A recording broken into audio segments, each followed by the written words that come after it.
Name a Big 12 team better than TCU at developing NFL caliber talent since Sonny Dykes has arrived. Oh, wait. You know what? As you think about it, play my music.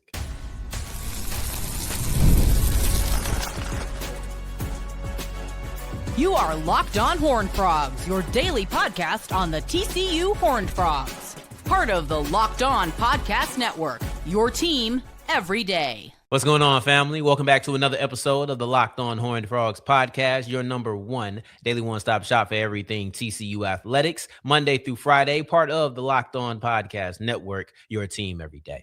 I am Darian Gray, a.k.a. the Mouth of the South, and today's episode is brought to you by FanDuel. Use your profit boost on an NBA future and get entered for your chance to win a trip to the NBA Finals. Play your game with FanDuel, the official sports betting partner of the NBA. Now, we're closing out today's episode with a look at the women's basketball team that actually doesn't have to beat Baylor in order to win the Big 12 championship. If everything goes right for them today, they could be Big 12 champions by tomorrow morning. But I want to kick it off with a two-part around the NFL Combine, which obviously starts tomorrow. I'll take a look at the big three, the three names that I'm looking for the most out of when it comes to TCU. But you know, TCU has actually kind of become a developmental hub of sorts. There's not a single Big 12 team that has more NFL scouting combine invites than TCU since the year 2023. Mind you, that comes after the 2022 season. So that means since Sonny Dykes has arrived, there has not been a better team at producing more. I'm simply talking about quantity here. There's not been a better Big 12 team at producing more NFL caliber prospects than TCU. Now, I want to talk about not only the Dykes side of it, but also Patterson, because the truth of the matter is this stretch that they're going on spans over two regimes. I understand that the timeline starts with Sonny Dykes, but the developmental timeline does not. The developmental timeline does not start with Sonny Dykes players. It starts with Gary Patterson players. And sometimes there's a little bit of an overlap. Sometimes it's guys that Patterson found, Dykes developed. Sometimes it's guys that Dykes just kind of inherited. And all of that exists. But so often he's only doing it with the previous coach's guys. That's so often a critique that you get when you're a new coach, especially when you find success early. I think that can be fair. It can also be a little misguided at times as well. If you struggled late in that coach's tenure and then a new coach comes in with those players, I would argue it means he's maximizing those players.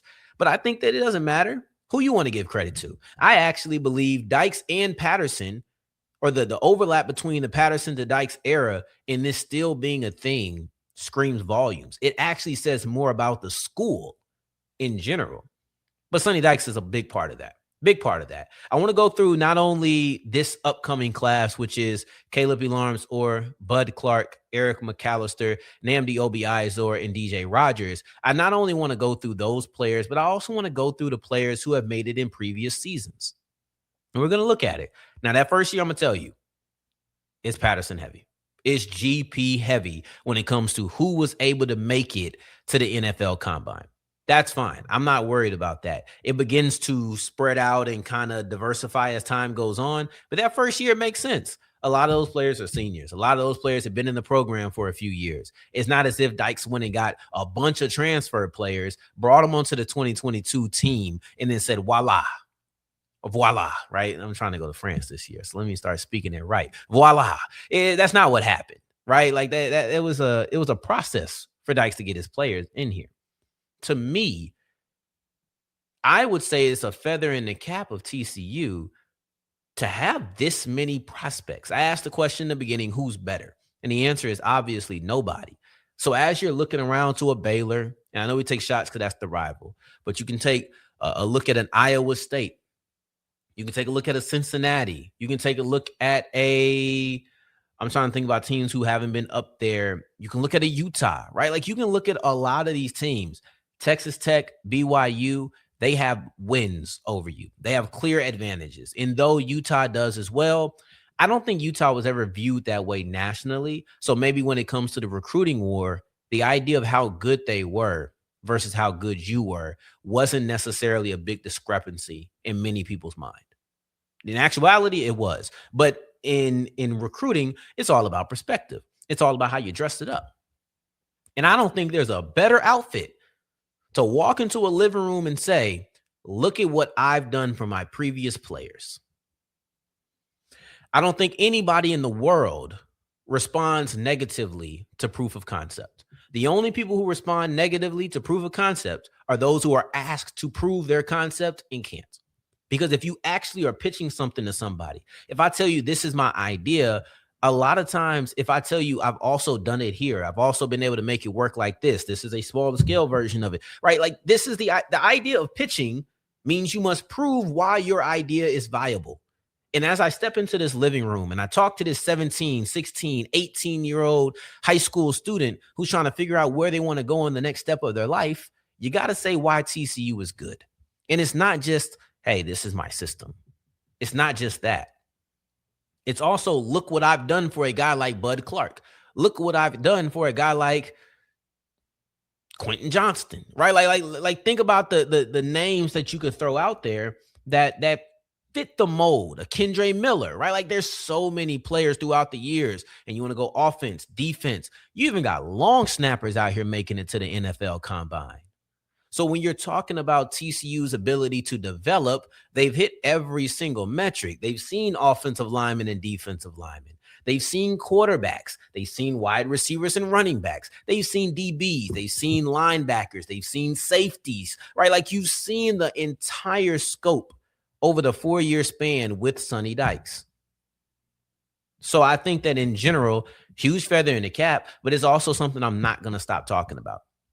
In 2023, they had 9 players invited to the combine. I think they also had 8 players drafted, which was the most of any Texas college team.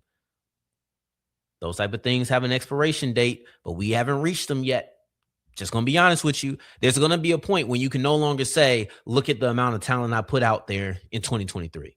But as we sit here in 2026, I don't know if it's there yet. So let's read through the players. You have Alan Ali, right? And he's the only Dykes guy here, for the record, in case you was curious. When it comes to the 9 players in 2023, Ali is the only one who didn't come from Gary Patterson, but he also came over from SMU with Dykes. So he is the one guy who Sonny can claim Alan Ali was him. But then you also have Steve Avila. Both of these are offensive linemen. Darius Davis, Quentin Johnston, right? These are 2 wide receivers. There's some pairs in here, right? You had 2 wide receivers. You had 2 offensive linemen. You also had Dylan Horton, defensive lineman. Kendre Miller, shout out to the Saints. D. Winters, I like him a lot, right? That's a linebacker. Kendre Miller, a running back. Who else did I miss? Oh, Travius Hodges Tomlinson, defensive back. So you have 9 players from this nearly national championship winning team. This was a special year. Of course, you're going to have more players. But then you go the next year in 2024. Amani Bailey. That's the Dykes guy. Miller Bradford, GP. Same with Andrew Coker, Brandon Coleman, both Gary Patterson guys. And then you have cornerback Josh Newton and tight end Jared Wiley. Dykes guys. 6 players, split up 3 and 3. So when I start saying you're going to start seeing more separation, you're going to see more diversifying of the players, that's what you see. 2025 rolls around. It's just 3. It's a light year, right? That's a rough one, admittedly. But you go Jack Betch, Dykes. Savion Williams. I think he, along with Bud Clark, are perfect examples of what it means to be a Gary Patterson guy that was developed under Sonny Dykes. Too often it's looked like it's a different thing. It's not. It's not. I don't care where you was found.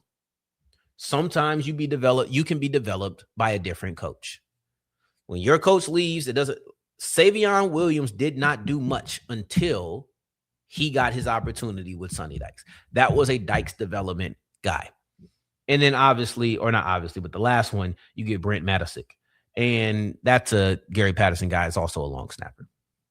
2026 now feels like a bounce back year of sorts So you didn't have 9 guys, but you did get 5. And I mentioned them earlier. I'll say it again. You get Bud Clark, Namdi Obiazor, Kaleb Elarms-Orr, DJ Rogers, and Eric McAlister. Now, what's interesting to me is that when you look at all the Dykes guys, none of them are out of high school for real. I don't think any of them came from high school. They're all transfer players. While many of the Dykes players or many of the Patterson's players, they come from high school ranks. They come from we only went to TCU. Obiazor is the closest to that. I would also say Ali is close, seeing that he went to SMU straight out of high school. So he was with Dykes the entire time. But Obiazor went to JUCO for a year. He's the closest thing. But Betch transfer. Actually, I think Madison might have been a Dykes guy. I can't remember when he came in.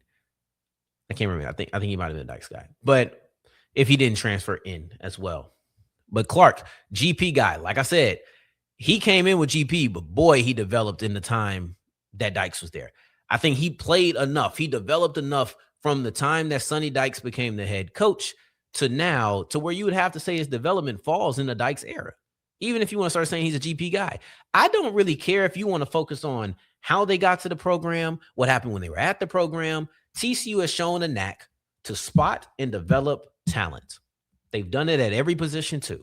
That can't always be said. I've seen offensive linemen. I've seen defensive linemen. I've seen wide receivers. I've seen defensive backs. I've seen running backs. I've seen linebackers. I've seen tight ends. I'm seeing the entire scope of what it means to be a 22-man starting offense and defense.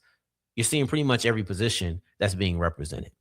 You're pretty much seeing every position, and for sure seeing every position group. So say what you want to say.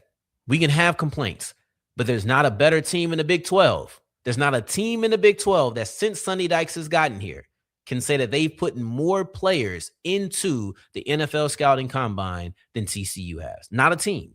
And that should go a long way with how you look at their ability to spot, their ability to develop, and it should impact their ability to recruit. Because at the end of the day, I'm pointing to Eric McAlister.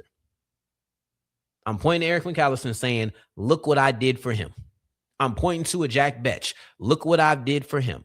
I'm pointing to Kaleb Elarms-Orr. Look what I did for him. Right? That's where my mindset is going. So anyway, let's move forward.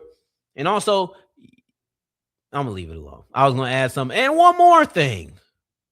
Keep watching, because we're not done with this combine topic. I want to get into the 5 players that are going to be there from this current class, but it's really a big 3 that I'm focusing on. So all the arguments, who's the big 3? Is it Kendrick, Cole, Drake? Is it this other person? It is Bud Clark, Kaleb Elarms-Orr, and last but not least, Eric McAlister, the snub of the postseason bowl games. That's who we're rolling with as we continue with Locked On Horned Frogs.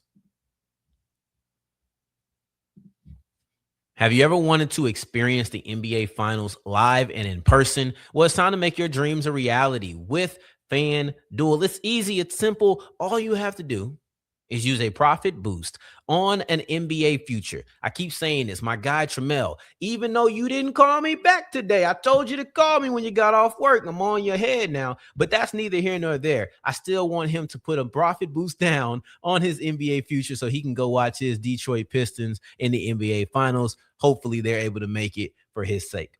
But it's just that simple. Call your friends back and maybe you'll get a better shot. Go ahead and do your profit boost, and you'll automatically be entered into a chance to win a trip to the NBA Finals. You won't win the NBA Finals off of this, but you can get a time or get a trip there to watch it. I love futures at a time like this. I really do. I think that they're fantastic because we've seen enough of the season to start to have a real idea of what's going to happen when the playoffs roll around, but it's also enough time for us to have special moments like this. So visit FanDuel.com to get started. Use your profit boost on an NBA future and get entered for your chance to win a trip to the NBA Finals. Play your game with FanDuel, the official sports betting partner of the NBA. Today's episode is also brought to you by Tax Season. And Tax Season doesn't have to feel like, or brought to you by TurboTax. Tax Season doesn't have to take over your life. Sometimes you sit there and you do your taxes and you just have to stress, right? You have to figure out, am I going to have this form? What do I do with that? Like, take the stress off, take something off your plate, and allow someone else to take care of that for you. With TurboTax Full Service, you can have your taxes done by a trusted local expert, start to finish, without the stress, without the guesswork, none of that. Instead of spending hours trying to figure out what to do with is that a 1099? What do I do with that? Let the people who know what to do with it do what they need to do with it. For a limited time, you can have your taxes done by a local TurboTax expert for just $150. All in, if a TurboTax expert did not file for you last year. And it's almost done. You have till Saturday. File by February 28th. Take taxes off your plate and get back to your life. Visit turbotax.com/local to book an appointment today.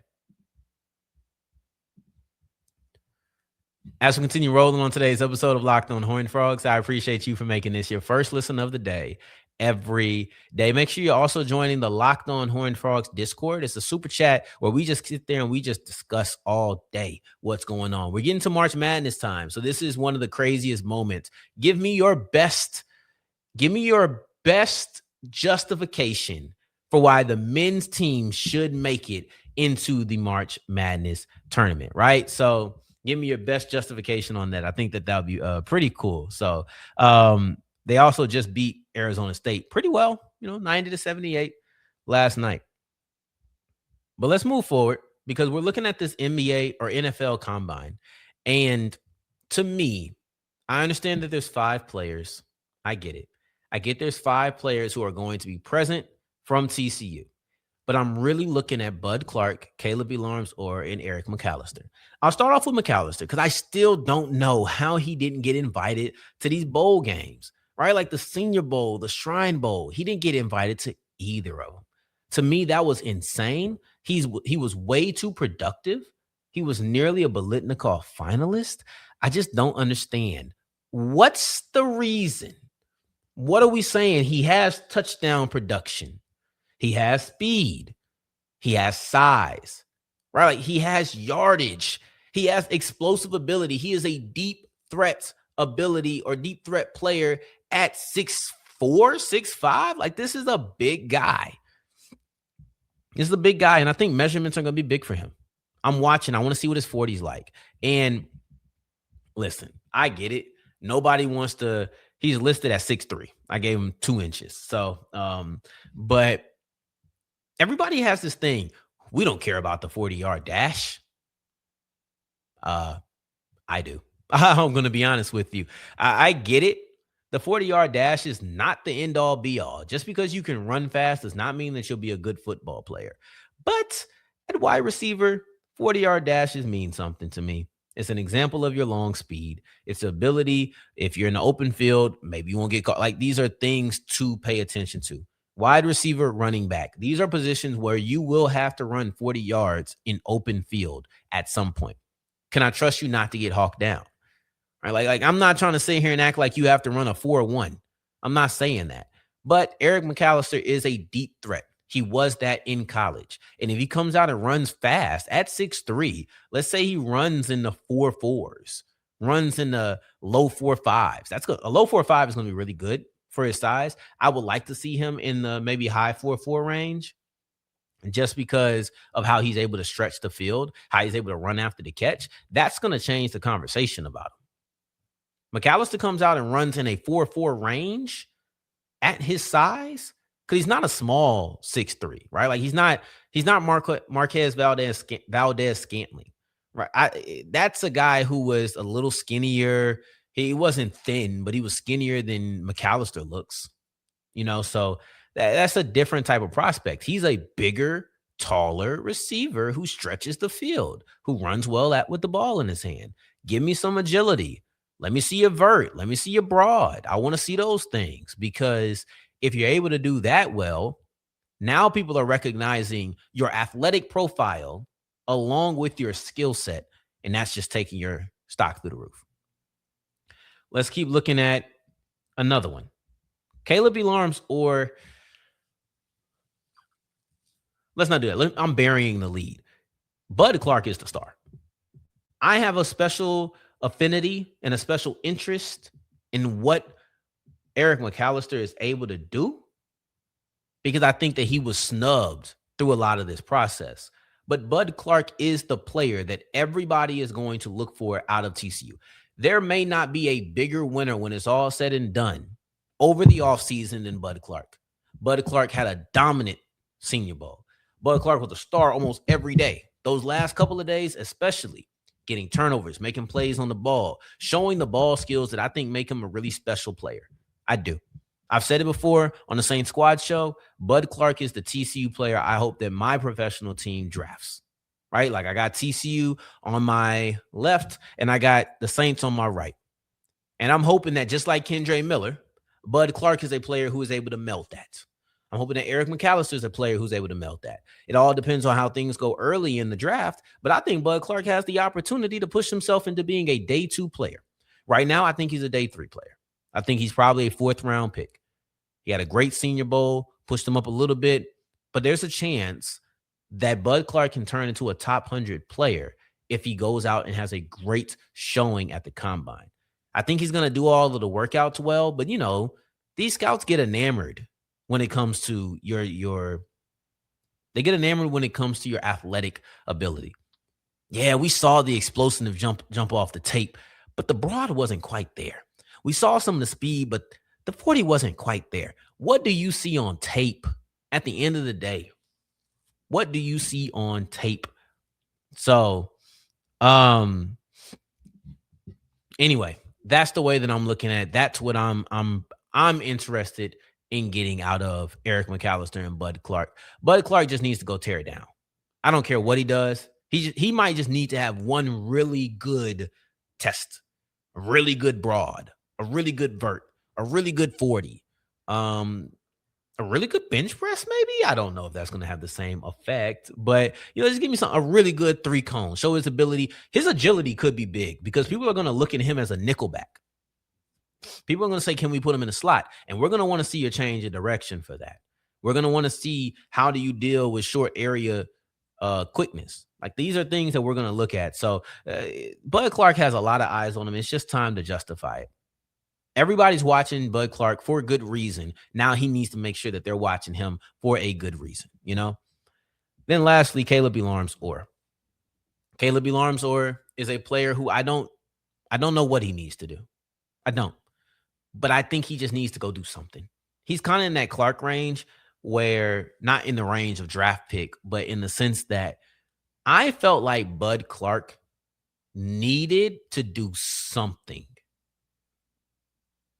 I don't know what that thing is, right? Like, I don't know what that thing is. It could just be one thing. But I feel like Elarms-Orr just isn't on enough radars. He's super rangy. I think maybe he needs to just work out well. He's going to fall. He's not going to be a guy you pay attention to. You're going to have Sonny Styles out there. You're going to have Arvell Reese out there, right? Like, you're going to have some linebackers. CJ Allen will probably do something. I don't know if Anthony Hill. There's a lot of linebackers. There just are. And Kaleb Elarms-Orr is probably going to be lost in the shuffle a little bit when it comes to fanfare. But I just think he needs to go out there and have a good performance. I don't have nothing specific, the same way I did with Clark, same way I did with Eric McAlister. But Kaleb Elarms-Orr is a player who is underrated, has been, in my opinion, under-discussed for a long time. I just hope that he doesn't walk out of the NFL scouting combine with the same descriptions that I've given him going into the event. But let's move forward, because enough of the football talk. Y'all don't want to hear that no more. Y'all want to hear about that no more. We'll see what the testing happens on tomorrow, right? Kaleb Elarms-Orr actually goes up tomorrow on Thursday. So we'll see what happens with all of that. But let's move forward with TCU women's basketball, because they don't need to win this game versus Baylor in order to be the Big 12 champion. They can actually secure the Big 12 championship with a win on Wednesday. Let's get into that as we continue with Locked On Horned Frogs. I'm Kalia Butler, host of Locked On Women's Basketball, and this is Mazda's Women's Basketball Snapshot, celebrating the work no highlight reel can ever capture. South Carolina rolled past Ole Miss 85-48 to clinch a share of the SEC regular season title and lock down the number 1 seed in the conference tournament. The Gamecocks extended their win streak over Ole Miss to 21 straight. UCLA dominated Wisconsin 80-60 to secure its first outright Big Ten regular season championship in program history. The Bruins improved to 27-1 overall and remain unbeaten in conference play. And number 12 TCU stormed back from a 13-point fourth quarter deficit to beat Iowa State 80-73. The Horned Frogs now sit alone atop the Big 12 standings and are one win away from clinching another regular season conference crown. These moments are earned off the clock, those long before the lights ever come on. The sweat, the fakes, the doubt, the scrapes, and coming back for more every time. Mazda puts that same drive into every detail. Wins define the moment, putting in the work, that defines you. There's more to a Mazda because there's more to you. As we're wrapping up today's episode of Locked on Horned Frogs, I appreciate you for making this your first listen of the day, every day, making it all the way to segment 3. And I thank you 2 times for that. Thank you. Thank you. Now, I know what you're thinking. Can TCU get back-to-back Big 12 championships in the women's basketball department? Right? The first time they ever done it. They come and do it again? Can they get it done? How do they get it done? I think we all agree they can. But the biggest obstacle has been Baylor. And if we're going through tiebreakers, it's simple. If you want TCU to win, they need to beat Baylor. Nothing else matters. I don't care what happens. Every other team could magically win a game, right? They're all playing each other, but they could all win a game. Just to say everybody forfeits. And the only thing that happens is TCU beats Baylor. TCU is your Big 12 champion. Doesn't matter, right? But then the other aspect of it is reality. And when it comes to reality, you actually don't need to beat Baylor. It makes it the most easy solution if you beat Baylor. But you don't actually have to. You could beat Cincinnati tonight and clinch the Big 12 championship.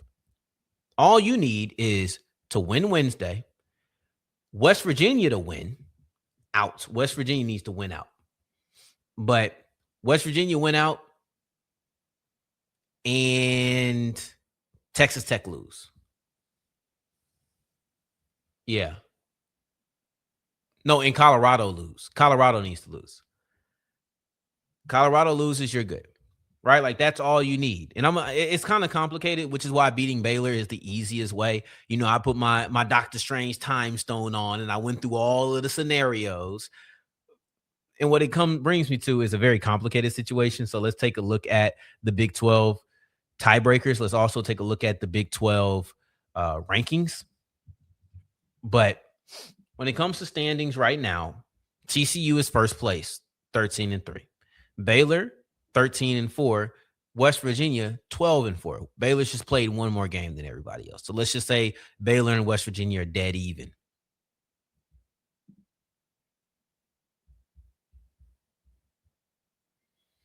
And in the time that I've been talking, Colorado has lost. Colorado has lost. They lost to Utah literally as I've been talking, or probably before, but I checked this earlier. They lost on Tuesday. So you've already got one half of this. Now you're at a point in which you just need West Virginia to win. West Virginia wins, you win, you are the Big 12 champion. I'm going to get into how all of that fits, right? But it goes TCU, Baylor, West Virginia, Texas Tech, Colorado. That is the top 5, in Oklahoma State's a half game behind Colorado. As it currently reads, and this is where it gets complicated, so just follow me. I'm going to try to explain it the best I can. If TCU wins on Wednesday, the worst thing that can happen is they tie with Baylor and they tie with West Virginia. That is the worst thing that can happen to them because those are the 3 teams with 4 or less losses. So a win automatically removes Texas Tech out of the conversation. Doesn't matter. They're done, right? If you win in a 3-way tie, it's going to be a situation in which you let me just read the rule. So it says results from a collective head-to-head competition during the regular season amongst tied teams in a mini round robin format, then ranking the teams on winning percentage from highest to lowest. I don't like reading these formal ways because they're not conversational. I don't like how they read. But basically, if it's a three-way tie, you're going to take all the games that were played between those three teams, and whoever has the best win percentage is going to be first. And then the second best win percentage, second. Third best winning percentage, third, right? Like that's how it goes. TCU is 3-1 in this scenario, meaning they lost to Baylor, but they beat Baylor the first time, and they beat West Virginia twice. They're 3-1. Baylor lost to West Virginia. Even if they beat TCU the second time, they'd be 1-2 at best. West Virginia lost to TCU twice and beat Baylor. They're done in this category. They're 1-2. TCU would have the best win percentage, meaning they would be the number one seed. So if they win and West Virginia wins, the best thing that, or the worst thing that can happen to them is a three-way tie in which they come out in first place. If TCU wins, West Virginia wins, but then let's say West Virginia loses their last game and so does TCU, the result would be a two-team tie between TCU and Baylor. All right, that's easy. Head-to-head, dead even. This is where it becomes important that West Virginia wins. If West Virginia is the third or fourth seed, with Texas Tech being the third seed, TCU wins. And since that Colorado loss already happened, if West Virginia wins, they could at the worst have 5 losses. I think I'm doing a lot of numbers, and I hope I'm explaining this well. I hope I am. And if I'm not, I'm going to explain it again at another point. I'll go back and I'll listen to it and be like, you could have cleaned this up a little bit, right? Maybe I'll talk about it right after the game. But the point is, the second thing becomes the winning percentage versus the team occupying the highest position in the final regular season standings, and you continue down the standings. So basically, if TCU and Baylor end in a tie for the Big 12 championship, the reason that TCU would come out of that tie at number one is because they have the best win percentage versus the next highest team. Let's say it's West Virginia. Baylor lost to West Virginia. TCU beat them 2 times. Let's say it's Texas Tech. Everybody lost to Texas Tech. Everybody on the top lost to Texas Tech. So TCU lost, Baylor lost. That's a dead even. The next team would be West Virginia, which is why I say if West Virginia wins, they that's the key. That's the key. They will be the third or fourth seed because they can't drop lower than Colorado now. They can't. They can drop lower than Texas Tech, but it doesn't matter as far as this goes because Baylor and TCU both lost to Tech. So that's just going to get scrapped and you move to the next lowest guy or next lowest team. So let's put it very concisely. If TCU does not have to beat Baylor in order to win the Big 12 championship. They do have to beat Baylor if they want to win it outright. If they don't want to share it, they do have to beat Baylor. But in order to be the number one seed in the Big 12 tournament, they do not need to beat Baylor. The only thing they need is to beat Cincinnati on Wednesday and have West Virginia win as well. That's it. Because a two-way tie between TCU and Baylor at the end of the season would go to who is your record or what is your record versus the other highest ranked teams. You both lost to Texas Tech, don't have a win there, that gets scrapped. If West Virginia wins their game on Wednesday, the lowest they can be is the fourth seed. TCU has a better win percentage versus West Virginia than Baylor does. That is how they're the number one seed. If it ends up in a three-way tie between TCU, Baylor, and West Virginia, TCU has the best win percentage between games amongst those 3 teams. That's very concise. That's how it goes. I hope that I wrapped it up very well. I hope I wrapped it up. The key to TCU winning the Big 12 tonight is West Virginia winning as well. Whew. I think we're going to put a pause in a miniature retirement. It might be a J. Cole type retirement where we're right back, but we're going to put a miniature retirement on Tiebreaker Talk. I'll probably be back doing it tomorrow. In the meantime, in between time, until next time we hear each other, family, take care, stay blessed. Peace.